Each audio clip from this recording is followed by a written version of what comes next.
Welcome to she's kitchen and lifestyle. ഇന്ന് ഞാനിവിടെ തയ്യാറാക്കുന്നത് ഒരു കാരമൽ ബ്രെഡ് പുഡിംഗ് ആണ്. അപ്പോൾ നമുക്ക് റെസിപ്പിയിലേക്ക് പോകാം. അതിനായി ഞാൻ ആദ്യം ഇവിടെ എടുത്തിട്ടുള്ളത് ഒരു 8 പീസ് ബ്രെഡാണ്. അതിൻ്റെ സൈഡൊക്കെ ഒന്ന് കട്ട് ചെയ്തതിന് ശേഷം ഇത് ചെറിയ കഷ്ണങ്ങളാക്കി നമുക്ക് മാറ്റി വയ്ക്കാം. പുഡിങ്ങിന് നല്ലൊരു കളർ കിട്ടാനാണ് നമ്മൾ ഈ സൈഡൊക്കെ ഒന്ന് കട്ട് ചെയ്തെടുക്കുന്നത്.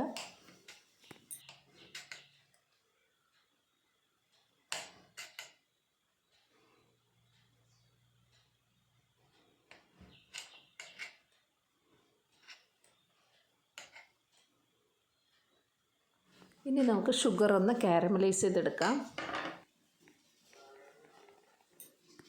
അതിനായി ഒരു പാൻ അടുപ്പിൽ വെച്ച് ചൂടായതിന് ശേഷം അതിലേക്ക് ഒരു 1/4 കപ്പ് പഞ്ചസാര ചേർത്ത് കൊടുക്കാം. ഇതൊരു ഗോൾഡൻ ബ്രൗൺ കളർ ആകുന്ന വരെ നമുക്കിതൊന്ന് ചൂടാക്കിയെടുക്കാം.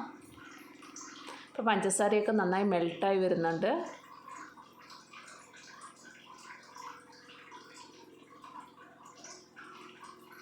ഇപ്പോൾ പഞ്ചസാര ഗോൾഡൻ ബ്രൗൺ കളർ ആയിട്ടുണ്ട്.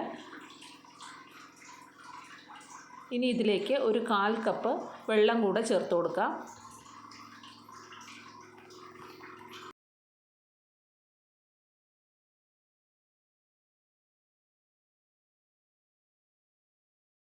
ഈ ഒരു പരുവത്തിലായാൽ നമുക്കിതിലേക്ക് വെള്ളം ചേർത്ത് കൊടുക്കാം.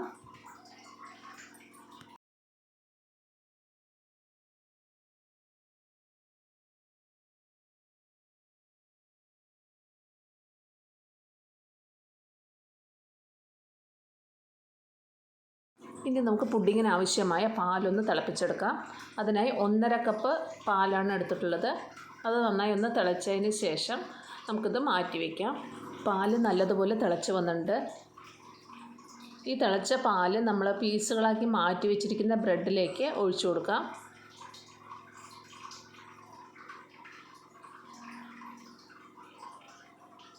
ഇനി ഇതിലേക്ക് 3 മുട്ടയൊന്ന് പൊട്ടിച്ചൊഴിക്കാം. പിന്നെ മധുരത്തിന് ആവശ്യമായ 1/4 കപ്പ് പഞ്ചസാര കൂടെ ചേർത്ത് കൊടുക്കാം. പിന്നെ ഒരു നല്ല ഫ്ലേവറിനായി ഒരു 1/2 ടീസ്പൂൺ വാനില എസൻസ് കൂടെ ചേർത്ത് കൊടുക്കാം.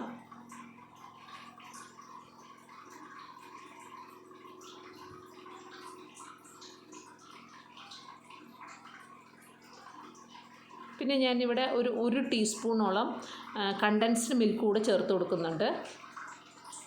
ഇതൊരു ഹാൻഡ് ബ്ലെൻഡർ വെച്ചിട്ട് നന്നായി ഒന്ന് ബ്ലെൻഡ് ചെയ്തെടുക്കാം.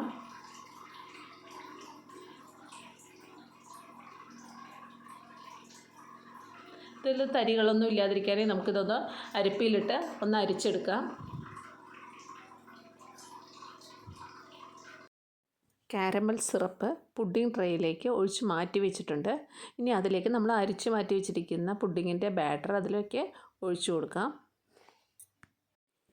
ഇതൊരു 45 മിനിറ്റ് വരെ ഒരു ഇഡ്ഡലി പാത്രത്തിലോ അല്ലെങ്കിൽ ബിരിയാണി പോട്ടിലോ വെച്ച് നമുക്കിതൊന്ന് ആവിയിൽ വേവിച്ചെടുക്കാം. അതിനായി ആദ്യം ഇത് ഫോയിൽ പേപ്പർ കൊണ്ടൊന്ന് കവർ ചെയ്തെടുക്കാം. ആവി വെള്ളമൊന്നും ഒറ്റാതിരിക്കാൻ വേണ്ടിയിട്ടാണ് ഇങ്ങനെ ചെയ്യുന്നത്. അല്ലെങ്കിൽ സാധാ ഒരു പ്ലേറ്റ് വെച്ച് മൂടിയാലും മതി.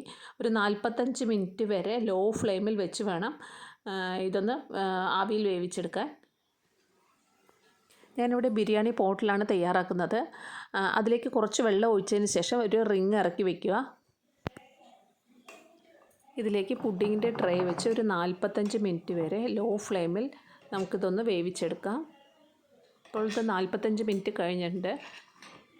ഇതൊന്ന് തണുത്തതിന് ശേഷം 4 മണിക്കൂർ ഫ്രിഡ്ജിലൊന്ന് തണുപ്പിക്കാൻ വയ്ക്കാം.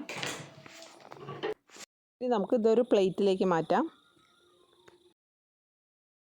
അപ്പോൾ നമ്മുടെ കാരമൽ ബ്രെഡ് പുഡിംഗ് ഇവിടെ റെഡി ആയിട്ടുണ്ട്.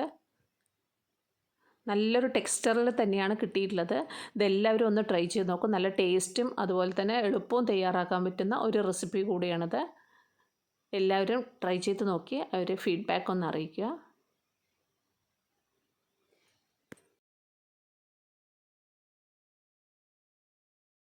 ഇതുവരെ ചാനൽ സബ്സ്ക്രൈബ് ചെയ്യാത്തവർ സബ്സ്ക്രൈബ് ചെയ്യാൻ മറക്കരുത്. അതോടൊപ്പം തന്നെ സൈഡിലുള്ള ബെൽ ഐക്കൺ കൂടെ ഒന്ന് അമർത്തിയേക്കണേ. എന്നാലേ പുതിയ വീഡിയോൻ്റെ നോട്ടിഫിക്കേഷൻ വരുള്ളൂ. Thank you for watching she's kitchen and life style.